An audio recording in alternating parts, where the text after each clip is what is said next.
Hello साथीहरु, फेरि पनि क्लासमा स्वागत छ। हामीले अघिल्लो क्लासमा चाहिँ एउटा क्वेशनको सल्युसन गरिरहेको थियौं। त्यो सल्युसनमा चाहिँ कुनै पनि एप्लिकेसनहरु हामीले टास्क बार र स्टार्ट मेनुमा कसरी पिन गर्ने त, त्यो एप्लिकेसनलाई सर्च गरेर खोल्नुको साटो हामी टास्क बारमै त्यसको आइकनमा क्लिक गरेर त्यसलाई ओपन गर्न सक्छौं, स्टार्ट मेनुमा चाहिँ क्लिक गरेर त्यसलाई ओपन गर्न सक्छौं। त्यस्तो कसरी गर्ने त भनेर हामीले हेरिरहेको थियौं है। अब आजको क्लासमा हामीसँग अर्को क्वेशन छ। अर्को क्वेशन के भन्दाखेरि कुनै पनि एप्लिकेसनहरुलाई हामी ओपन गर्नको लागि डेस्कटपमा सर्टकटको रूपमा राख्न सक्छौं। त्यो एप्लिकेसनको जुन आइकन हुन्छ त्यो आइकनलाई हामी डेस्कटपमा राख्न सक्छौं र त्यो आइकनमा डबल क्लिक गर्नेबित्तिकै त्यो एप्लिकेसनलाई लन्च गर्ने अवस्थामा चाहिँ पुर्याउन सक्छौं है। यसलाई भनिन्छ सर्टकट क्रिएट गर्ने हैन।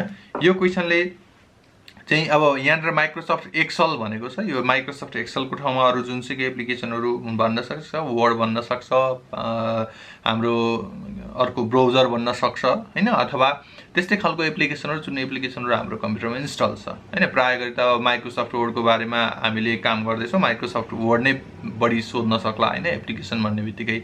यहाँ चाहिँ अब माइक्रोसफ्ट एक्सेलको बारेमा हामी कुरा गर्छौं हैन।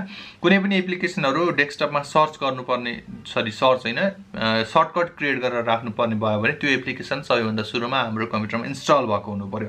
यदि इन्स्टल छैन भने त्यसलाई हामी सर्टकटको रूपमा क्रिएट गरेर राख्न सक्दैनौं। यदि राखियो कुनै अर्को साथीको कम्प्युटरबाट पनि कपी गरेर लिएर आइयो भने त्यो एप्लिकेसनको सर्टकटमा डबल क्लिक गरेर ओपन गर्दाखेरि त्यो एप्लिकेसन रन हुँदैन अर्थात ओपन हुँदैन है।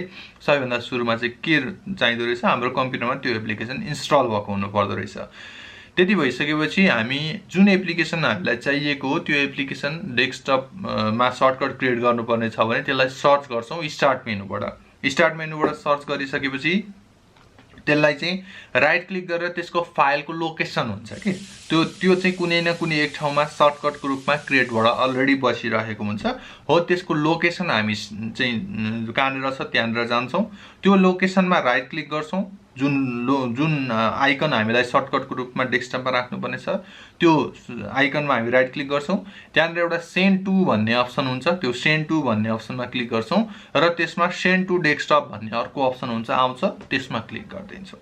यति स्टेपहरु फलो गर्नुभयो भने सजिलैसँग हजुरले जुनसुकै एप्लिकेसनहरुको पनि आइकन चाहिँ डेस्कटपमा सर्टकटको रूपमा क्रिएट गरेर राख्न सक्नुहुन्छ। अब एक्जाम्पलको लागि हेर्ने हो भने जस्तो अहिले हामीले माइक्रोसफ्ट एक्सेल गर्दैछौं भने मैले स्टार्ट मेनुलाई ओपन गरे, एमएस एक्सेल भन्नेबित्तिकै मेरोमा यो माइक्रोसफ्ट एक्सेल इन्स्टल रहेछ। यदि इन्स्टल छैन भने यो देखाउँदैन हैन। यति गइसकेपछि यहाँ राइट क्लिक गर्छौं है।